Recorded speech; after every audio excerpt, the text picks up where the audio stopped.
Anger management is the ego's favorite lie. There is a familiar moment in true crime television where the violence has already occurred and the experts arrive afterward to explain what went wrong.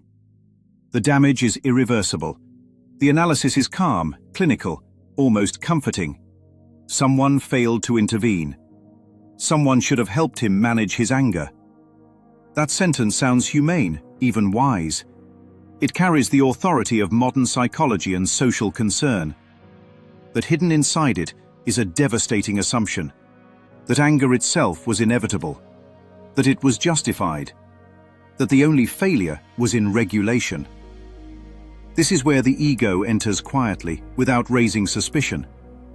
Anger management is not healing, it is preservation. It says, keep the anger, but keep it contained. It never asks whether the anger should exist at all. It begins after the story has already been accepted as true. A wife betrayed. A brother crossed a forbidden line. A special bond was broken. Once these meanings are assigned, anger becomes reasonable, even expected. Now the task is not to undo the belief, but to supervise the reaction. That is the ego's compromise position. Do not question the premise, just behave better inside it. It is the difference between unplugging a machine and learning how to keep a malfunctioning machine from making noise. The course never speaks this language. It does not teach emotional regulation as a spiritual solution. It does not offer techniques for suppressing rage, redirecting fury, or counting to 10 as salvation.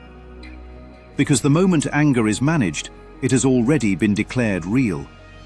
And what is made real must now be guarded, monitored, contained. A live wire wrapped in insulation. The danger is not that the wire might spark. The danger is that it is still plugged in. Management is the ego's way of putting a lid on a boiling pot and calling that peace. But a lid is not peace. A lid is a strategy. And a strategy requires vigilance. Now the mind becomes a security guard in its own prison, checking the locks, watching the temperature, measuring the pressure, afraid of what it is holding down. Anger in the course is never an energy problem. It is a meaning problem. Before anger ever appears, something has already occurred in the mind. Ownership was claimed. Specialness was assumed. A private rule was written about how love should behave. A contract was imagined, unsigned but treated as law. When that law seems to be violated, anger follows automatically. Not because something real was taken, but because something unreal was believed. The ego cannot tolerate the thought that the contract was imaginary. Because if the contract was imaginary, then the judge was imaginary too. And the ego loves being the judge. It loves the robe, the gavel, the moral authority, and the verdict. Anger is not just an emotion in this framework. Anger is a courtroom. Anger is the ego's legal system. First comes the charge, then the prosecution, then the sentence, and finally the punishment that feels deserved. So when the world asks, why didn't someone help him manage his anger? What it is really asking is, why didn't someone help him keep his courtroom running without blood on the floor? Why didn't someone help him keep the prosecution private? Why didn't someone help him keep the sentence internal? Why didn't someone teach him how to keep the rage respectable? This is ego mercy, not truth. Because the course asks a far more destabilizing question. What was he so certain had happened?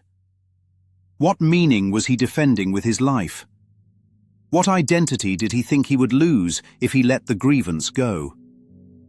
That question terrifies the ego. Because if the meaning collapses, the anger has nothing to stand on.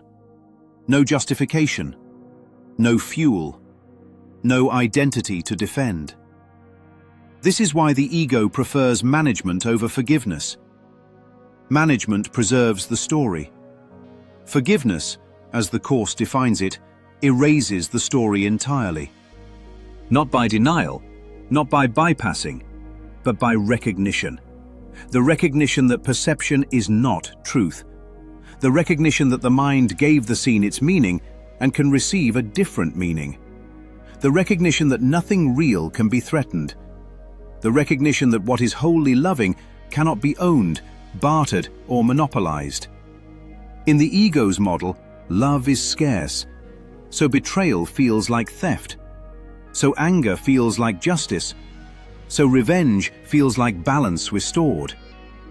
But the Course is undoing the entire scarcity premise. It is not trying to produce a calmer version of scarcity. It is exposing that scarcity was never true. Anger management requires lifelong vigilance, a constant internal surveillance system, a belief that something dangerous is always waiting underneath. It trains the mind to relate to itself like a bomb technician.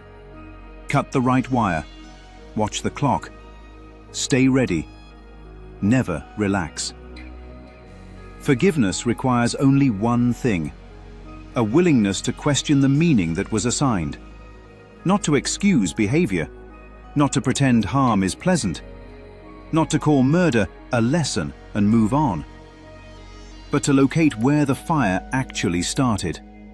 Not in the spouse, not in the brother, not in the body, not in the scene, but in the interpretation.